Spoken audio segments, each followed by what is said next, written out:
Hello दोस्तों, मैं रघु सिसोदिया स्वागत करता हूं आपका अपनी नई वीडियो में। दोस्तों, निफ्टी 50 को लेकर बहुत बड़ी अपडेट दे रहा हूं। 4 नई एंट्री हो सकती हैं। वीडियो को बिल्कुल भी स्किप मत करना, इसलिए जल्दी मैं बिना थोपड़ा लगाए वीडियो को अपलोड कर रहा हूं। दोस्तों, इस वीडियो में हम लोग बात करने वाले हैं एक बहुत ज़बरदस्त खबर के बारे में, लेकिन शुरुआत में ही बताना चाहूँगा खबर रिपोर्ट के जरिए आई है। जब भी खबर आती है रिपोर्ट के थ्रू ही आती है।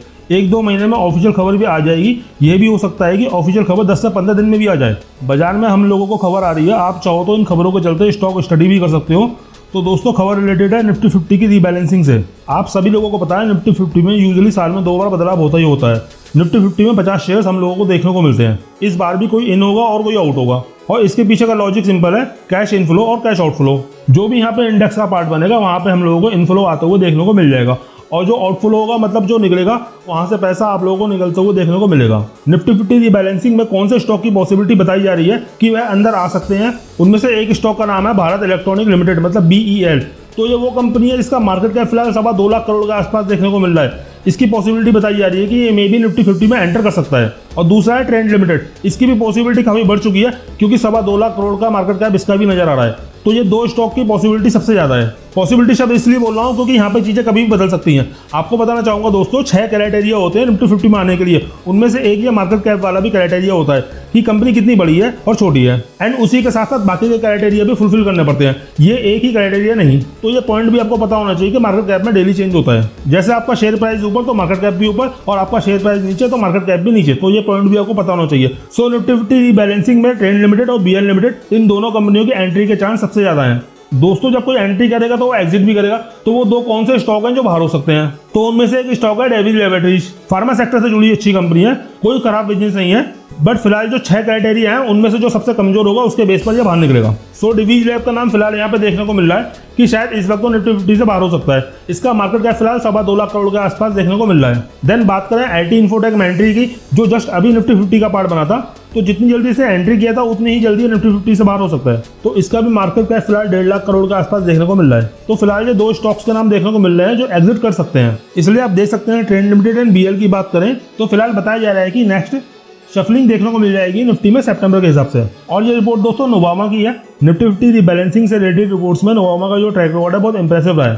तो आप देख सकते हैं नोवामा ने बताया है कि IT इन्फोटेक में एंट्री और DVZ शायद निफ्टी 50 से बाहर हो सकते हैं। सो आप देख सकते हैं कि अगर इन्फ्लो होगा तो यहाँ पे बताया जा रहा है कि कितना इन्फ्लो हो सकता है। नोवामा सेड द चेंजेस को रिजल्ट इन $500 मिलियन का इन्फ्लो इनटू ट्रेंड।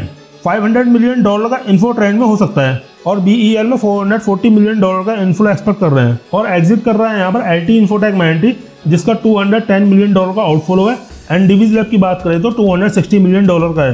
तो ये निकल सकते हैं।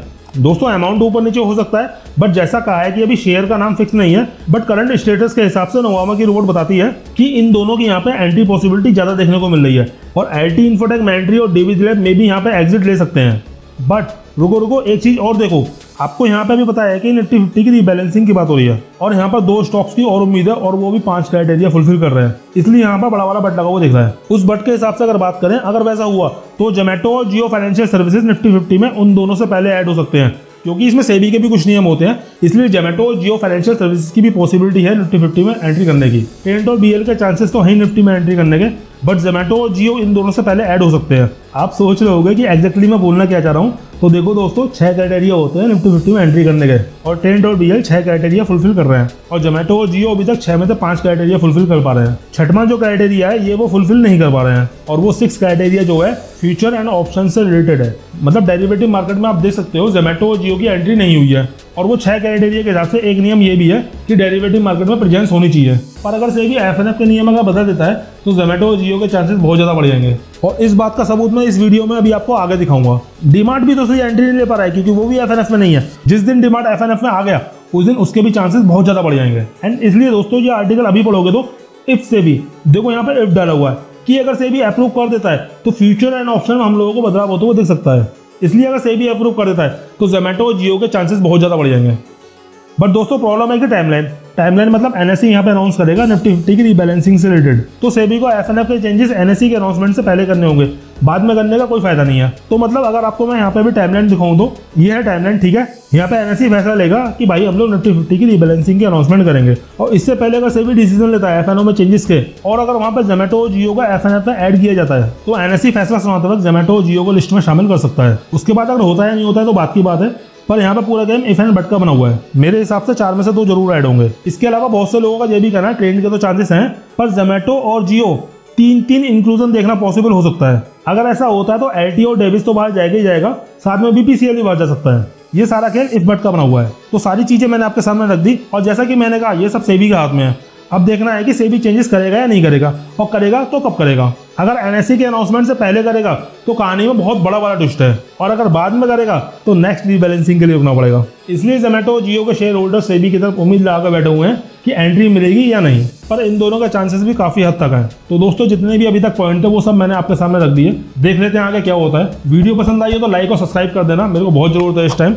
मैं अगला वीडियो स्टॉक सेलेक्ट करने को लेके आ रहा हूँ कि कैसे आप अपने लिए सबसे बढ़िया स्टॉक सेलेक्ट कर सकते हैं, और सिलेक्ट करने से पहले उसकी पूरी कुंडली कैसे जान सकते हैं। तो दोस्तों मिलते हैं फिर अगली वीडियो में। आप अपना और अपने पैसे को पूरा ध्यान रखना, और चैनल को भी सब्सक्राइब कर देना। जय हिंद।